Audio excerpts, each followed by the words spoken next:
A je kurioztar pse Allahu na ka obliguar me 5 vakte namazin në ditë? Si besimtar, ne e dim që adhurimi kryhet siç e ka kërkuar Allahu. Por nëse përpiqemi të kuptojmë urtësinë që mund të mbartë secili nga adhurimet, nuk është gjë e keqe. Madje kur mëson domethënien, na shtohet edhe zelli për përmbushjen e këtyre adhurimeve. Kështu për shembull, obligimi i namazit në 5 kohë të ditës mbart mira urtësi, ndër të cilat mund të përmendim. Namazi sabahut. Së bashku me zbardhjen e dritës, ne hyjmë në kohën e mëngjesit mes hares së arritjes së një dite të re dhe të ndriçuar. Dhe themi se edhe ne lindëm si kjo ditë. Sepse kjo ditë e re na njofton për pranverën e hershme. Na njofton për ditën kur ram në barkun e nënës. Për ditën e parë të 6 ditëve gjatë të cilëve u krijua gjithësia. Dhe na sjell ndërmend veprat e mëdha hyjnore në këto kohë. Namazi drekës. Koha e drekës apo e mesditës na kujton mesin e verës. Na kujton për sosmërinë e rinisë, periudhën e krijimit të njeriut në jetën e dynjas, dhe çastin kur të mirat dhe dhuntit e Allahut arrin kulmin. Në kohën e mesditës njeriu vjen në gjendjen pothuajse të mbytjes nga shqetësimet e punëve të ditës. Në këto kushte ai vrapon për në faltore me qëllim që nga njëra anë duke i hedhur tutje këto shqetësime të shpëtojë nga ato dhe nga ana tjetër për të falendruar Zotin i cili gjerë në ato orë të ditës e ka mbuluar me të mira. Të vim te namazi i qindis. Koha e qindis i ngjason vjeshtës, i ngjason pleqërisë në jetën e njeriut. Dhe na kujton periudhën e profetit të fundit Muhamedit alayhi salatu wassalam, e njohur si epoka e lumturisë. Duke e falur i qindin, ne kuptojmë se çdo gjë ka filluar të perëndojë, se pas disa orësh çdo gjë mbi tokë do të fshihet dhe do të mbas. Dhe me anë të namazit gjejmë rrugën e përjetësimit të jetës sonë të vdekshme të kësaj bote. Namazi i akşamit. Koha e akşamit, duke na kujtuar largimin e shumë krijesave në fundin e vjeshtës, mbart kuptimin e vdekjes së njeriut, shkatërimit të botës, fillimin e kiametit dhe e zgjon njeriu nga gjumi i hutimit. Ezani i kënduar në këtë kohë bëhet si zëri i bririt të Israfilit alayhis salam, që i fryn për ringjalljen. Dhe në çast kur çdo gjë vdes dhe merr fund, na thuhet se ka ringjallje, ka dalje përpara Zotit. Gjithashtu ezani i kënduar në këtë kohë mbart kuptimin e braktisjes së gjërave të vdekshme, sikurse pati thënë Hazreti Ibrahimi alayhis salam, që unë nuk i dua ata që perëndojnë. Dhe nënkupton kthimin tek Allahu, që është i paperëndueshëm, që është i pavdekshëm.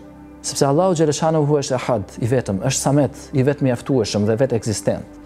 Ai është që tregon shenjë qenie në mosqenie, që i bën të perëndojnë ata që perëndojnë, që i ekzekuton ata që janë për të dënuar me shuarje dhe asgjësim.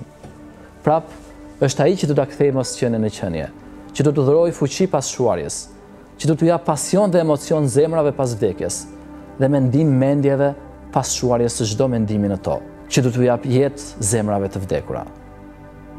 Namazi i Yacis. Koha e Yacis na kujton bashkë me mbarimin e çdo gjëje edhe mbarimin e jetës së njeriut. Vdekja është gjë tjetër, sepse kur vdes njeriu, pas tij mbeten ata që e qajnë atë, ata që e vajtojnë atë, por pasi të kalojë një kohë, nga mendja shuhet çdo gjë që ka të bëjë me qenien e tij.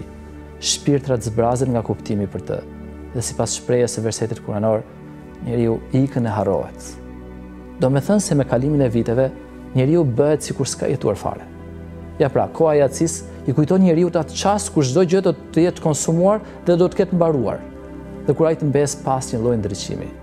Ndërka gjëja e vetme që duhet të bëjë njeriu me zemër të thyer në këtë mënyrë, me ndjenjat e shembura dhe të kthyera përmbys, është që për të kërkuar ngushëllim edhe në këtë çast, të vrapojë në namaz për tek Zoti i tij, për ta ndriçuar natën e vet me atë prani hyjnore, për t'i ngulitur në qiellin e vet sërish yjet që janë derdhur dhe shpërndar gjithandej, dhe për ta bërë jetën e vet anuar nga shuarja, fillim të një jete të re. Të mendoj se këtu morën fund, por perëndimi bart edhe si harriqjen e një lindje, dhe ne do të ringjallemi.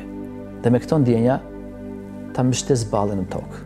Të flasim për namazin e natës, namazin e tehexhudit, për ballë të merrit të varrit, bashkë me çastin kur i priten të gjitha shpresat, kur fryma i konsumohet krejtësisht njeriut, dhe kur i lidhen duart, krahët, këmbët, errësira e natës i kujton njeriut edhe kohën kur tërë gjithësia do të shembet.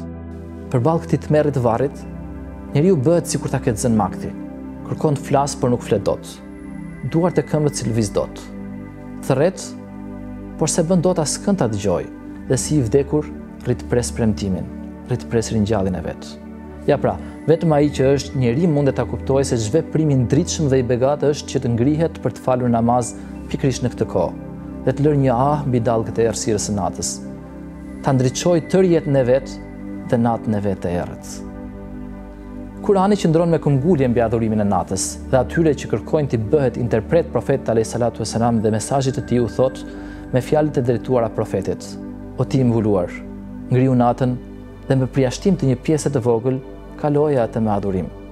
Sipas rastit, është e mjaftueshme të bësh adhurim në gjysmën e natës, ose në më pak se kaq, ose në më shumë se kaq, dhe këndoje Kuranin fjalë për fjalë, duke menduar mbi të. Dhe menjëherë pas këtyre ajeteve, duke e urdhëruar si në vazhdim, Kurani cakton kohën e drejtimit ndaj Allahut. Gjë kjo me rëndësi të madhe për kryerjen e detyrës dhe misionit.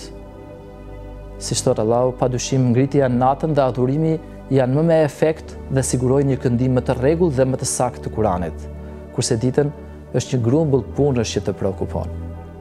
Pra secila nga këto kohë namazi është tregues për një ndryshim madhor, një shenjë e aktivitetit madhështor hynor, si dhe shenja e mirësive të përgjithshme hynore.